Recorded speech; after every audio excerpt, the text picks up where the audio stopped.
Welcome to the Health Angle Podcast with Dr. Mike Headlee and Dr. Gordon Fimreite, where we'll be exploring different angles of health to achieve the best version of yourself. Now, here's your hosts, Dr. Mike and Dr. Gordon. Welcome, everybody. I'm Dr. Mike. With me is Dr. Gordy. Welcome, Gordy. Hey, Mike. Welcome to the Health Angle, everyone, and appreciate you being here. Each episode, we take a health angle and we discuss it. We give tips. And today is going to be a special program because we're actually doing tips that are near and dear to Dr. Mike and myself. They're our own personal, professional health tips that we're going to share. And we're going to divide this into two parts. So this week, we're going to call it part one, and then we'll continue our health hacks or our health tips on another episode, and that'll be part two. So Dr. Mike, I'm going to let you lead us into this. What is your number one health tip? Not that it's number one in chronological order, but what's your first one on your list? You know, it's the first thing. Thanks, Dr. Gordy, for that. Yeah, this will be kind of fun because we prepared individually, but we didn't collaborate because we want to have a conversation and see what each other are doing behind the scenes, and besides what we talk about on the podcast. And my number one thing I did this morning at 5 a.m., I got up at 5 a.m. and then I went to my sauna. And I sat in my far infrared and near infrared sauna that has red lights. And then I have a little ozone machine. And then I put some salt blocks that I put my feet on. So I consider that one. That's my first tip because the far infrared heats me up 170 degrees for 30 minutes. So I was sweating out toxins.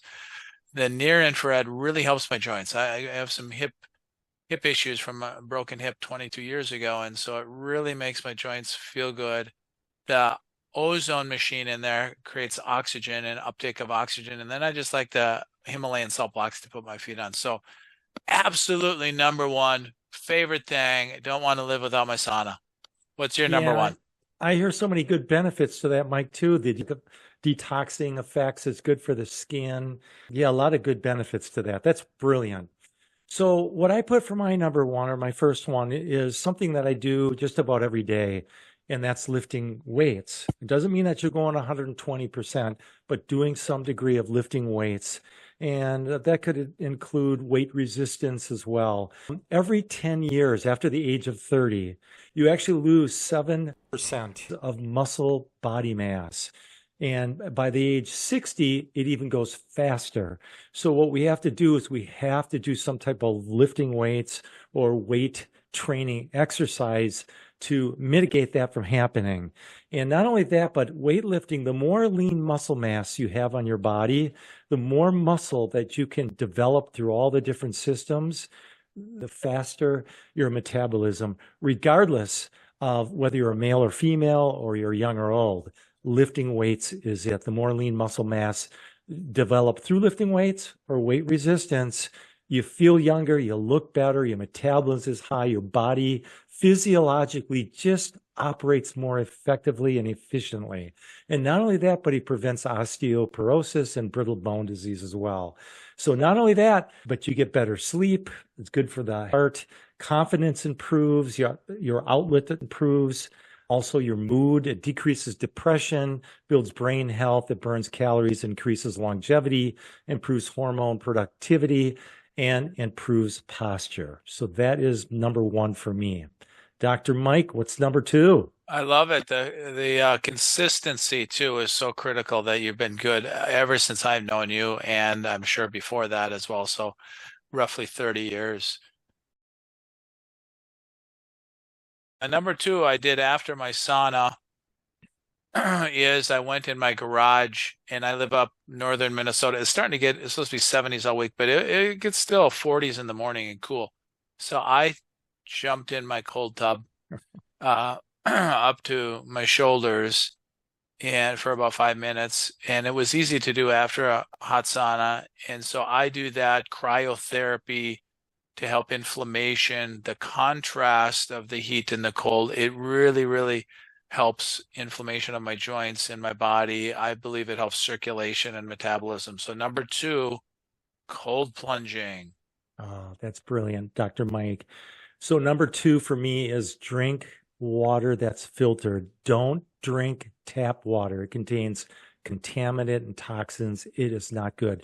It also has such things as pharmaceuticals. So if you're flushing your pharmaceuticals that you don't need anymore down the toilet, don't do that anymore. Please throw them away. So that's because what they're finding is those pharmaceuticals are showing up in our tap water.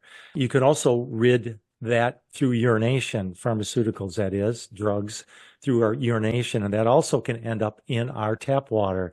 And even an Associated Press investigation found that there is pharmaceuticals in 24 major U.S. cities, and they found such drugs as antibiotics, mood stabilizers, sex hormones, and the list goes on. So, and there's also lead from old pipes. There's arsenic, mercury, and cadmium from air pollutants. And then from agricultural runoff, there's pesticides, herbicides, bacteria, virus, algae, and parasites. So the reality is there's a lot of stuff that we don't need from tap water. We got to purify it. I'll talk about that in 2 seconds here.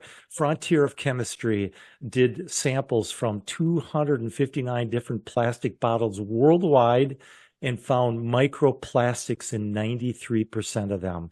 And the microplastics that they found mostly was bisphenol A, known as BPA. You'll notice that on some of these harder plastics, it'll say BPA free. And I encourage people to look for the BPA free on everything that you use to drink your water, your coffee, et cetera, et cetera. If there's a little give and there's a pliability to the plastic that you see in bottles, good chance that is not BPA, and that is a plastic that can leach into your water. So what should we do? We need to purify it. My recommendation is not one of those pitchers that has a carbon kind of a filter type of thing. It's just not enough. So what I do and I recommend is go to a grocery store like Whole Foods. They have these refilling stations, and they have a 5-phase purification filtering system, which includes, number one, activated carbon, which gets rid of contaminants, bad taste, and odors. They also have micron filters that gets rid of heavy metals and leads.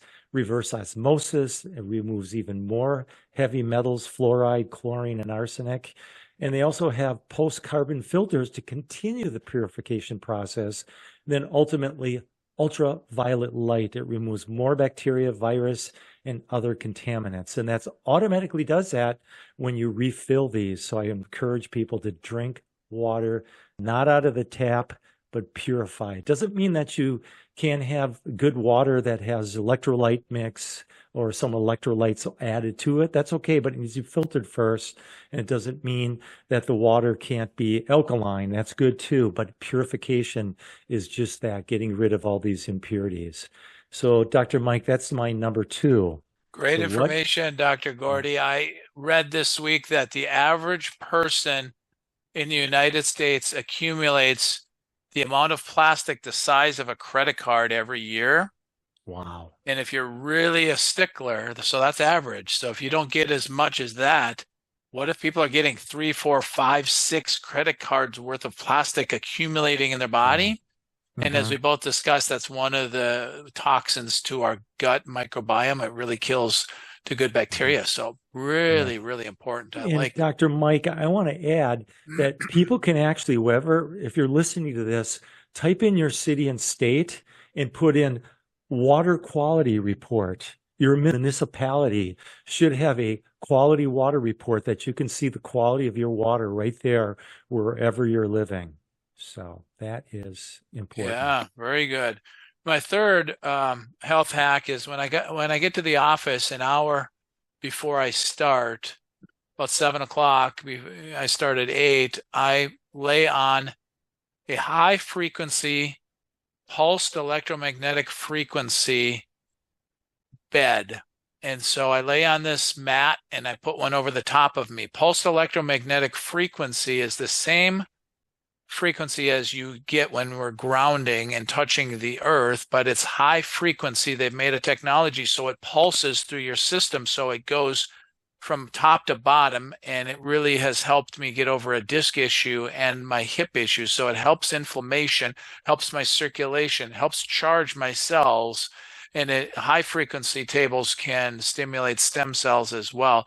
And so I'm fully charged before I see my first person in the morning, and it's just a great way that I charge my cells and help circulation and inflammation every morning before work. And then also I do it at most noon hour because I get up so early that I kind of recharge at my lunch hour and take a nap, and I go on that again. So pulsed electromagnetic frequency, the brand I use is a Hugo. There's a lot of machines out there too, but I love it, and it helps charge me up and stay energized every day.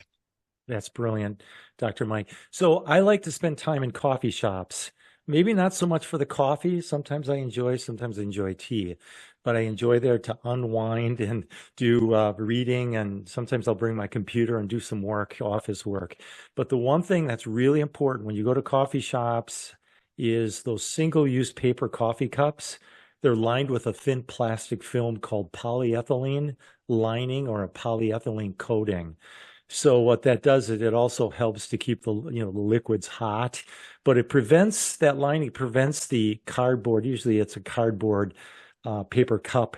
It prevents it from becoming soaked. The problem with that is, according to the Journal of the Environmental Science and Technology, is hot liquid is poured into a 12-ounce single-use cup, for example. The researchers estimated that by the time that I'm down to about 13 cups of coffee or tea or hot drink of some sort, that you've really consumed the equivalent of 1 nanoplastic particle for every 7 cells in the body. So what does that mean? It means that you have 36 trillion cells of the body, that if you're drinking 13 paper cups and getting those nanoplastics, there's a particle for every 7 cells in your entire body. So that's a big thing. Now, hot beverages typically are served at hot temperatures between 130 to 160 degrees Fahrenheit. The liquid, however, does not need to be boiling for it to release these plastics as these nanoparticles. There's another study in 2019, research group from India filled paper cups of hot water to see if the plastic particles or the chemicals were released. And they were surprised, indeed, it really did after even 15 minutes. And so they also found harmful chemicals, heavy metals in the water as well. So the solution, I talked about this about the water, is BPA-free reusable bottles or containers made of glass, stainless steel, as well as ceramic.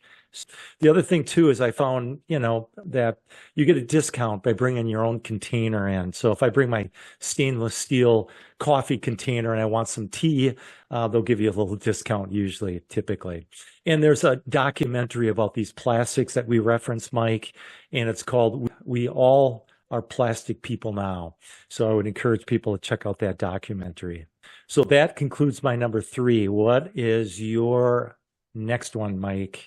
Yes, I agree with that. And the receipts I've heard, Dr. Gordy, from a credit card machine has BPA and plastics and toxins as well. And so in my office, I get plain paper to use for a credit card machine and a receipt, because I know drinking hot liquids through the plastic, plus what you said inside the cup, plus you're touching film and on our face, that's just one stop for the day, let alone other things. So it can accumulate pretty fast if we aren't conscious of that. So great information.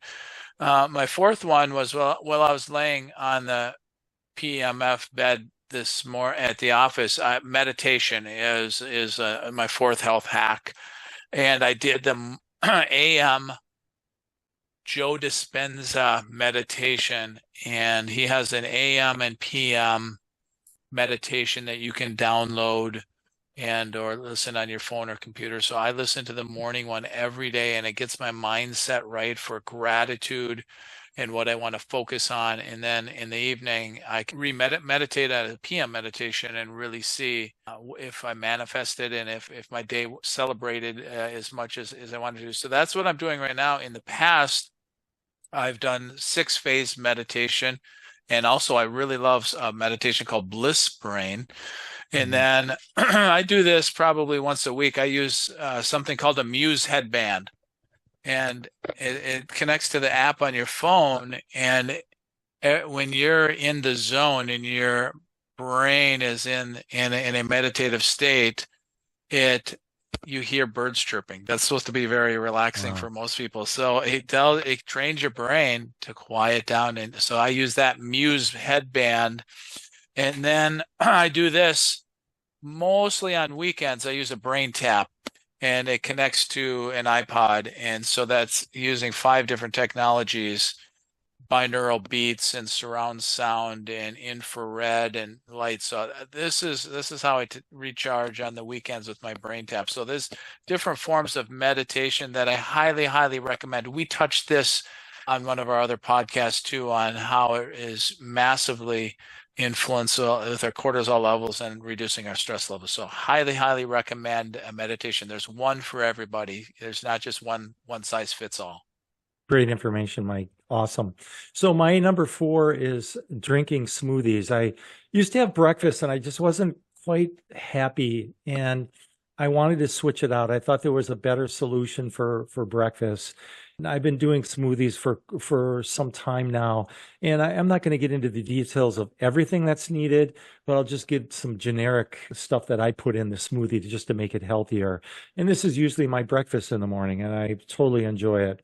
So the first thing I do is I add a protein, and the specific protein that I use is called organic protein. It also comes with 50 superfoods as well. So it's filled with multiple vitamins. So it's more than just protein. It's also a multiple vitamin, and that is my vitamin source for a multiple. And then in that, as well as I use a collagen polypeptide powder, which is great for the skin, the hair, the joints. And so collagen polypeptide powder. Then you can have a liquid base. You can have filtered water that I just talked about, coconut water, high quality rice milk, just something to give it a liquid base.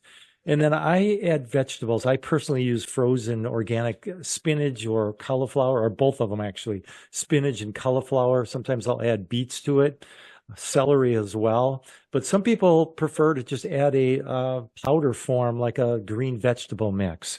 I kind of like getting the real McCoy, and that's what I would encourage our viewers to use as well.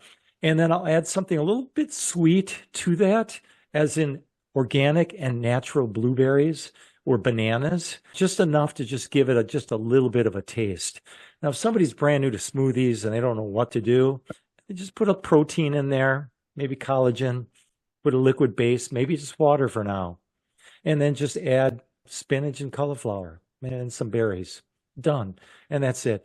I find myself with a lot more energy in the morning, and the digestion just gets a little bit of a start, gets yourself going. And I'm just a big fan of smoothies in the morning. Awesome. In the Chicagoland area, any good smoothie shops you recommend? In my area, the only one I can remember is like Jamba Juice and stuff. They make smoothies or juices. Any good smoothie chains out there?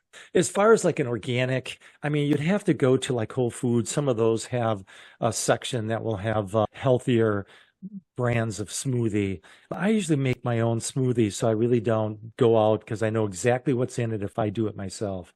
So I don't indulge too much outside of. I think sometimes the Caribou coffees and the Starbucks still have a strawberry smoothie or whatever, but if you really look at how they're made, powders and nothing whole food organic, that's might taste good. But all right, I'm on number 5 already, huh? Wow. I use a massage gun. They are a dime a dozen. I think they sell them at Walmart and Target and TJ Maxx and Costco, everywhere. So you can buy them online.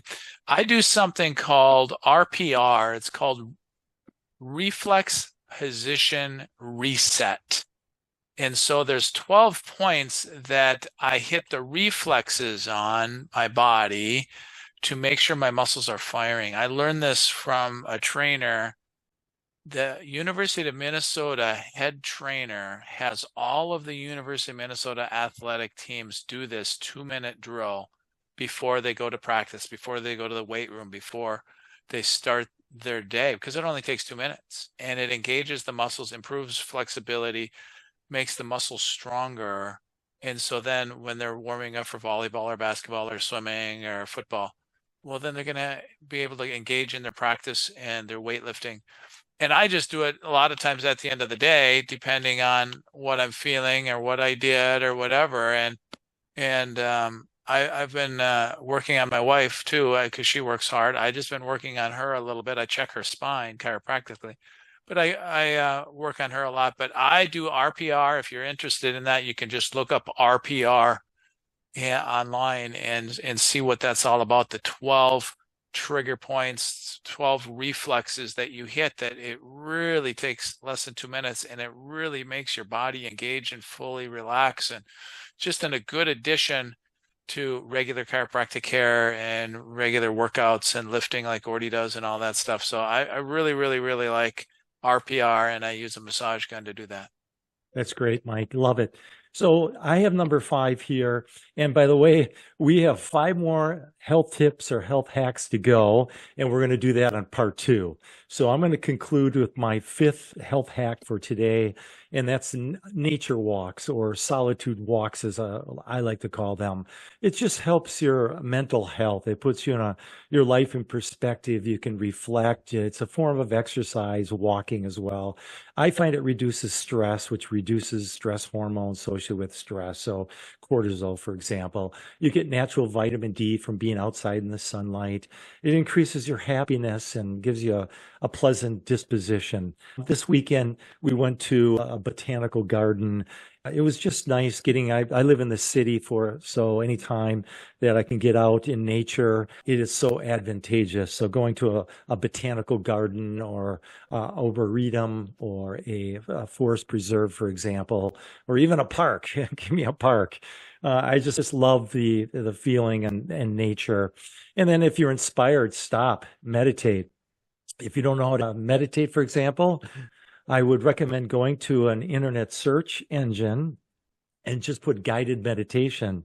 So you can stop on a nature walk and just stop for 5 minutes, 10 minutes, and just let everything go and do a guided meditation. So this is what I find relaxing as well, Mike, just kind of an unwind from the stresses of a city. As living in Chicago, there's certainly a lot of stresses in the city as well. So that is my 5th and final. Very, very neat. What I think when you mentioned that is I read an article a few weeks ago that it says the average American spends 92% of their time indoors, and that's not good. And no matter where you live, there's usually within walking or biking or driving distance parks or nature reserves or lakes or something. There's some kind of outdoor arena that we can engage in. So very, very, very important information that you shared. And you also said, Mike, on a previous podcast that you yourself, you like to just feel your toes in the sand. It helps with electromagnetic forces and frequencies to try to eliminate those. That's another benefit to nature as well. You get away from all the EMFs, just being kind of away from it all. Yeah. Very, very good too. I have been watching the Blue Zones as well. Bluezones.com. There's a really, really interesting quiz you can take to predict how long you'll live and then how many quality years. But one of the key factors is the vitamin D, that these Blue Zone people live longer than average and don't have the heart disease and cancers and diabetes and mental health issues. And so one of the commonalities, they're in nature so much, they soak up the vitamin D. And then when they're in nature so much, you're usually moving. Yeah, they go lay on the beach and they go sit on the beach and they do stuff, but they're usually moving outside as well. And that's that's a key to longevity and health and happiness.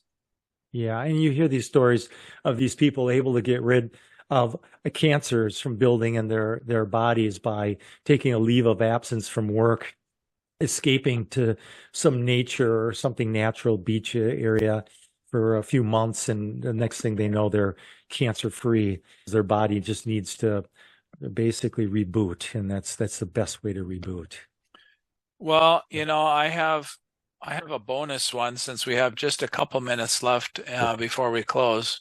I have a bonus one or two. One of my hacks is getting regular chiropractic. That's self-explanatory. We talked about a chiropractic on a previous podcast. I get an occasional massage, not as regular as chiropractic. and I soak my feet in Epsom salts once a week. I think that's helpful. And then books is a hack that it's one of my superpowers. I have a really, really robust library, and I read a lot, and I like it for references. And I have a top shelf bookshelf that I will not get rid of. You can have most of my books, but there's like 20 or 30 or 40 or 50 that I'm not going to part with. And so that's just one of my other health hacks is I think it helps my brain when I read a book versus just online. However, it's just the information is different, and I can underline it and write it in notes and references. So that's one of my That's other great. health hacks too, Gordy, Yeah, is I want reading. to add something to that, Mike, because that's brilliant. I wrote a book called 15 Steps to Healthy Living, and the intro talks about my grandmother who lived pretty healthy to be 105. She was living on her own into her hundreds. And one of the things that she said is keep your body and your mind active. That was one of her keys. And of course, you can break down what does that mean, being active mentally and physically? Just that. You can break those down to things that you can do. But one of the things that I think people don't do enough of is keeping their mind, their brain active and stimulated. I'm learning 2 languages right now. I've been at it for quite some time, Chinese, as well as Spanish. So I work on that every day, and it's a great brain health activity. And I enjoy going to the coffee shops. And I think I think it's important to work on your brain health as well as your physical health. Yes, Yeah. totally agree. I think music, and that's not one of my hacks is music, but playing music or listening to music, and then languages, 2 of the most important things to really engage our right side of our brain and to have brain balance and brain health and to engage our brain as we age. And yeah, that is another hack. I play a drum circle every couple months, and so that is. Do you play? I'm curious, Dr. Gordy. Do you play any musical instruments or sing or anything? Well, I used to be in a band when I was in my younger years, so I had a drum set. I got rid of the drum set. I would like to get an electric one. It's almost impossible living in a big city to be drumming next to your neighbors who probably wouldn't appreciate it. So that would be my instrument, would be drums. And if I drum, it's usually just doing it with my hands and putting a beat on, but not an active. I'm not learning piano or not going to a drum circle. Although I should, Dr. Mike. I think you've inspired me. So if I go to a drum circle, I'll let our viewers know maybe on the next couple of episodes and say, You "Hey, Mike, I'm should. going to that drum circle." You should, because I have a couple drums here. I'd borrow you one. I have a djembe drum that I love, and the guy who's in charge of our drum circle, he has like 25 or 30 extra drums. So you don't even need a drum. You just show up and try different drums of his and stuff that he got gifted to him, and some of them are his. And I'm not very good, but I can hold some simple beats, and it's relaxing. It helps circulation. I think it helps the heart and the nervous system, the cortisol levels, reduce stress, and it's kind of fun. I didn't realize you were a drummer. Yeah. Yep. We had a band going. I remember in college did some more, and yeah, pretty fun. And it's Cool. good socially too. You can't forget that. I think as we Absolutely. mature and get into our careers and our life, our social life sometimes can kind of deplete it a little bit. And I think it's great. The more social interactions you have out there, the better as well. So that's another health benefit to what you're doing and getting Absolutely. involved. Absolutely. Well, that was a quick little recap of our top 5 plus a few bonuses, health hacks for the health angle. That was really interesting, Dr. Gordy. So I'm kind of curious what you're going to bring up next time on part 2 for the next health hacks. So Dr. Mike and myself, we're going to go through 5 more health hacks or health tips. And so far, we don't touch base with each other to find out what we're talking about.